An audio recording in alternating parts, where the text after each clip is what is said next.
नमस्कार दोस्तों, स्वागत है आप सभी का एक बार फिर से। तो आइए नजर डालते हैं आज दिन भर की तमाम बड़ी खबरें, मुख्य समाचार, today breaking news, headlines news, सभी खबरें महत्वपूर्ण और काम की खबर है। तो वीडियो में बने रहिए और वीडियो को पूरा लास्ट तक जरूर देखिए। तो बढ़ते हैं आज की पहली बड़ी खबर की ओर।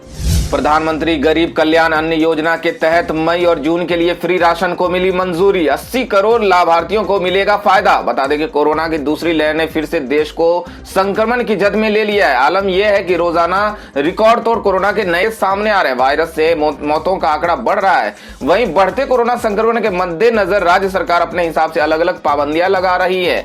इसी को ध्यान रखते हुए केंद्र सरकार ने प्रधानमंत्री गरीब कल्याण अन्न योजना के तहत 2 महीने मुफ्त राशन देने का फैसला किया है। इस मंजूरी के बाद मई जून की अवधि के दौरान लगभग 80 करोड़ लाभार्थियों को प्रति महीने 5 किलो मुफ्त अनाज दिया जाएगा। दोस्तों, अगर आप भी अपने गांव, शहर या अपने राज्य की खबरों को देखना चाहते हैं तो कमेंट में अपने गांव, शहर या राज्य का नाम जरूर लिखें। और अगर आपको अभी तक किसी भी तरह की सरकारी सुविधा का लाभ नहीं मिला है तो वो भी कमेंट करके जरूर बताएं कि सरकार की कौन सी योजना अब तक नहीं पहुंची, जिससे कि आपकी बात हमारे चैनल के माध्यम से सरकार तक पहुंच जाए। तो चलिए बढ़ते अगली बड़ी खबर की ओर।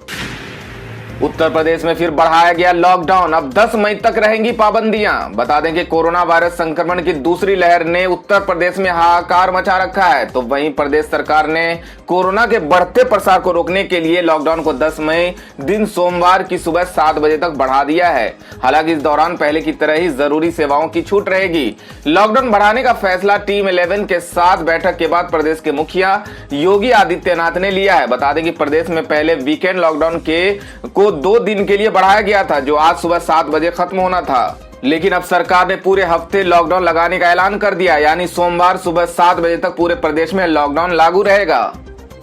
अब दिल्ली में भी शुरू हुआ महिंद्रा का ऑक्सीजन ऑन व्हील्स अभियान। ऐसे कर रहे हैं मदद। बता दें कि हाल ही में महिंद्रा ग्रुप ने महाराष्ट्र के अस्पतालों में ऑक्सीजन सप्लाई करने के लिए ऑक्सीजन ऑन व्हील्स अभियान शुरू किया था।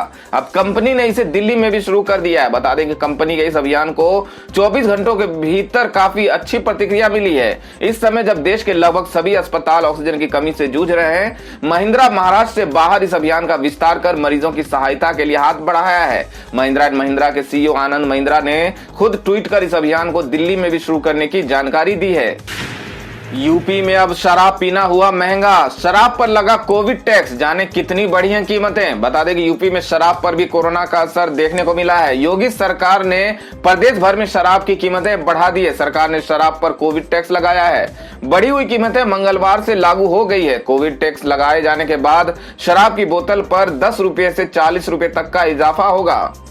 अगली बड़ी खबर में कोरोना को लेकर WHO की ओर से एक बड़ी खबर निकल के आ रही है। बता दें कि WHO ने बताया कि दुनिया भर में हो रहे हैं कोरोना संक्रमण के आधे मामले भारत से, 25% तक मौतें। बता कि दुनिया में फैल रहे कोरोना वायरस संक्रमण मामलों का लगभग आधा अकेले भारत में सामने आ रहा है। विश्व स्वास्थ्य संगठन ने कहा है कि पिछले 1 सप्ताह में दुनिया भर में सामने आए कोरोना वायरस संक्रमण के आधे मामले अकेले भारत में आए हैं। WHO ने यह भी कहा कि दुनिया भर में हो रही मौतों में 25% मौतें अकेले भारत में हो रही हैं। देश में बुधवार को जारी आंकड़ों के मुताबिक पिछले 24 घंटों में 3780 लोगों की कोरोना वायरस के चलते मौत हुई है। दोस्तों, भारत में कोरोना से हुई मौतों के बारे में WHO द्वारा जारी किया गया ये आंकड़ा कितना सही लग रहा है, आप क्या सोचते हैं इस बारे में हमें कमेंट करके जरूर बताएं। तो बढ़ते अगली खबर की ओर। दोस्तों, अगली बड़ी खबर गुजरात से आ रही है। बता देंगे कोरोना से सर्वाधिक प्रभावित अहमदाबाद में रेल के डिब्बों में कोविड केयर सेंटर बने, मरीज होंगे भर्ती। बता दें कि गुजरात का सबसे बड़ा शहर अहमदाबाद कोरोना के तांडव से कराह रहा है। यहाँ आए रोज हजारों नए मरीज मिल रहे हैं। आधिकारिक तौर पर अकेले इसी जिले में संक्रमितों का आंकड़ा 2 लाख पहुंचने वाला है। ऐसे समय में अहमदाबाद नगर निगम और रेलवे ने मिलकर कोविड केयर सेंटर की सुविधा शुरू की है। एक्सप्रेस ट्रेन के डिब्बों को कोविड केयर सेंटर की तरह विकसित किया गया है, जिनमें सैकड़ों मरीज एक साथ भर्ती हो सकेंगे।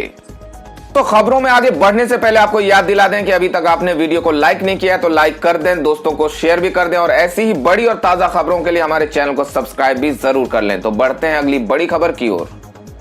ट्विटर पर बैन होने के बाद कू ऐप पर पहुंची कंगना रनौत, संस्थापक ने ऐसे किया स्वागत। बता दें कि कंगना रनौत इस समय चर्चा में है और हाल ही में उनका ट्विटर अकाउंट सस्पेंड कर दिया गया है। उन पर आरोप था कि उन्होंने ट्विटर के गाइडलाइंस के खिलाफ ट्वीट किए हैं, लेकिन इस समय जो खबर सामने आ रही है वो आपको काफी चौंकाने वाली है। पता चला है कि कंगना रनौत ने अब कुछ ऐसा किया है जो कि उनके फैंस को काफी पसंद आया है। दरअसल ट्विटर से निकाले जाने के बाद वो एक देसी सोशल मीडिया ऐप पर पहुंची है। जी हाँ, कंगना रनौत ने अब कू कू ऐप डाउनलोड किया है। इतना ही नहीं, जैसे ही कंगना रनौत ने ये ऐप ज्वाइन किया तो कू के संस्थापकों ने उनका स्वागत किया है। उन्होंने कहा कि कंगना जी, ये आप ही का घर है, आप अपने विचार यहाँ रख सकती हैं।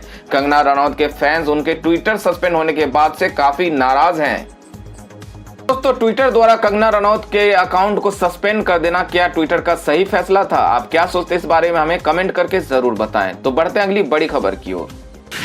बॉलीवुड एक्टर दिलीप ताहिल के बेटे ध्रुव ताहिल को एनसीबी ने किया गिरफ्तार। घर में छापे में मिली ड्रग्स। बता दें कि मुंबई पुलिस के नारकोटिक्स ब्रांच ने मशहूर एक्टर दिलीप ताहिल के बेटे ध्रुव ताहिल को ड्रग्स मामले में गिरफ्तार किया है। कुछ ही दिन पहले एक ड्रग पेडलर मुजम्मिल शेख की गिरफ्तारी के बाद शेख ने अपने क्लाइंट्स की लिस्ट में ध्रुव का नाम कबूल किया था। 30 साल के ध्रुव को एनसीबी ने सबूत के साथ गिरफ्तार किया है। ध्रुव के घर छापेमारी करने पर उनके घर से लगभग 35 ग्राम एमडी मेडोफ्रोम भी जब्त की गई। ध्रुव 2019 से इस ड्रग पेडलर के संपर्क में थे। बुधवार को पुलिस ने ध्रुव को गिरफ्तार कर लिया। कल से नहीं चलेंगी 16 ट्रेनें, रेलवे ने जारी की इनकी लिस्ट। बता दें कि भारतीय रेलवे ने कोरोना संकट के चलते कई ट्रेनों को कैंसिल कर दिया है। ईस्टर्न रेलवे ने 16 ट्रेनों को कैंसिल किया है। ईस्टर्न रेलवे ने जो 16 ट्रेनें कैंसिल की है उनसे पश्चिम बंगाल और बिहार के यात्री प्रभावित होंगे। ऐसे में अगर आप कहीं जाने का प्लान बनाया है तो सफर से पहले इस लिस्ट को जरूर चेक कर लें। कोविड-19 की दूसरी लहर के बाद स्थिति की गंभीरता को देखते हुए और यात्रियों की संख्या में कमी के कारण रेलवे ने ट्रेन सेवाओं को रद्द करने का फैसला किया है। रेलवे ने एक ट्वीट जारी कर कहा कि कल से पूर्व रेलवे से चलने वाली 8 जोड़ी ट्रेनों के परिचालन को कैंसिल कर दिया गया है। कल से अगले आदेश तक इन ट्रेनों का परिचालन स्थगित रहेगा। जानवरों के जरिए नहीं फैलता कोरोना वायरस। हैदराबाद में शेरों के पॉजिटिव होने पर केंद्र ने दी सफाई। बता दें कि देश में कोरोना महामारी की दूसरी लहर का कहर जारी है, जहां रोजाना 3.5 लाख से ज्यादा मामले सामने आ रहे हैं। इसके अलावा मौत का आंकड़ा भी तेजी से बढ़ रहा है। इस बीच मंगलवार को एक और चिंताजनक खबर आई थी, जिसमें कहा गया कि हैदराबाद स्थित नेहरू जूलॉजिकल पार्क में 8 बब्बर शेर कोरोना पॉजिटिव पाए गए हैं, जिसके बाद से लोगों की चिंताएं बढ़ गई। साथ ही इस बात का डर सता रहा था कि कहीं पालतू जानवरों से संक्रमण और ज्यादा न बढ़ जाए। नीति आयोग के सदस्य डॉक्टर वीके पॉल ने कहा कि लोगों को चिंता करने की जरूरत नहीं है, ये वायरस जानवरों से नहीं फैलता। अब तक किए गए शोध में ये बात साफ हुई है कि ये इंसान से इंसान में फैलने वाला वायरस है। हालांकि स्वास्थ्य मंत्रालय की टीम हैदराबाद की घटना पर नजर बनाए हुए हैं। यूपी में अंत्योदय कार्ड धारकों को मिलेगा 35 किलोग्राम खाद्यान्न। कोरोना प्रोटोकॉल के साथ होगा वितरण। बता दें कि राष्ट्रीय खाद्यान्न सुरक्षा अधिनियम के तहत आज से 14 मई तक अंत्योदय तथा पात्र गृहस्थी लाभार्थियों को आवश्यक वस्तुओं का वितरण किया जाएगा। अंत्योदय कार्ड धारकों को प्रति कार्ड 35 किलोग्राम खाद्यान्न, जिसमें 15 किलो चावल शामिल है, वितरित किया जाएगा। इसी तरह पात्र गृहस्थी कार्ड धारकों को प्रति यूनिट 5 किलोग्राम खाद्यान्न, जिसमें 3 किलो गेहूं व 2 किलो चावल वितरित किया जाएगा। गेहूं का वितरण मूल्य 2 रुपये प्रति किलो तथा चावल का मूल्य 3 रुपये प्रति किलो निर्धारित किया गया है। वितरण के लिए टोकन सिस्टम लागू करते हुए एक दुकान पर एक समय में 5 से अधिक उपभोक्ता न रहने देने की हिदायत दी गई है।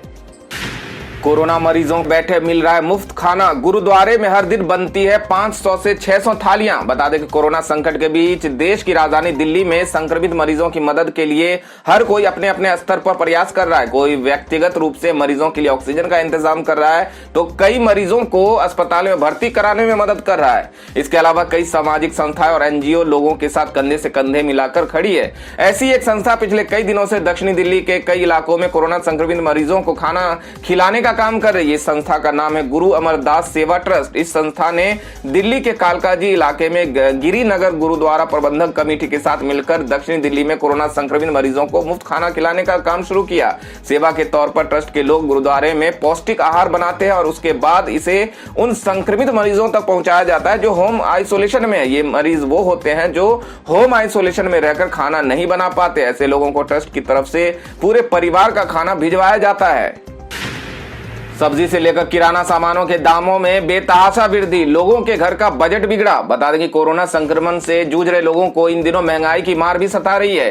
खाद्य सामग्रियों के दामों में हुई अप्रत्याशित वृद्धि से लोग परेशान हैं। मिनी लॉकडाउन और महामारी के कारण लोगों के काम धंधे बंद हो गए हैं। गरीब और मध्यम वर्ग के लोगों के समक्ष विकट स्थिति उत्पन्न हो गई है। वे अपने परिवार के लिए बमुश्किल 2 जून के भोजन की व्यवस्था कर पा रहे हैं। ऐसे रोज बढ़ती महंगाई से वो लाचार हो रहे हैं। छोटे व्यवसाय इससे काफी परेशान है। हाल के दिनों में सभी प्रकार के खाद्य सामग्रियों के दाम अप्रत्याशित रूप से बढ़े हैं। सरसों तेल 170 से 200 रुपए तक किलो बिक रही है। वहीं रिफाइंड 150 से 180 रुपए लीटर, अरहर दाल 110 रुपए किलो, मूंग दाल 120 रुपए किलो, वहीं चना दाल 175 रुपए किलो, मटर 100 रुपए किलो की दर से बिक रहा है। इसी तरह सत्तू, चीनी, गोलकी, जीरा, हल्दी सहित अन्य सामग्रियों के दाम भी बढ़े हैं।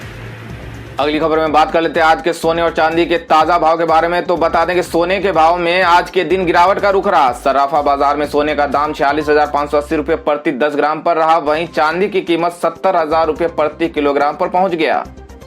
अगली खबर में जान लेते हैं आज के मौसम समाचार को। बता दें कि पूरे देश में मौसम का उतार चढ़ाव जारी है। भारतीय मौसम विभाग ने अपनी ताजा अपडेट में कहा है कि देश में एक बार फिर से पश्चिमी विक्षोभ सक्रिय हो गया है, जिसकी वजह से देश के कई राज्यों में आंधी तूफान की आशंका बनी हुई है। उसने कहा कि अगले 24 घंटों के दौरान उत्तर प्रदेश, बिहार, पश्चिम बंगाल और उत्तराखंड सहित कुछ राज्यों में बारिश की आशंका है, इसलिए उसने यहाँ अलर्ट जारी किया हुआ है।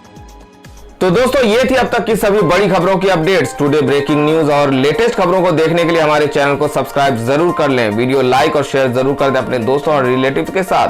तो दोस्तों आपसे फिर मिलेंगे काम की खबरों और सरकारी योजनाओं की एक और नई वीडियो के साथ। तब तक के लिए धन्यवाद दोस्तों।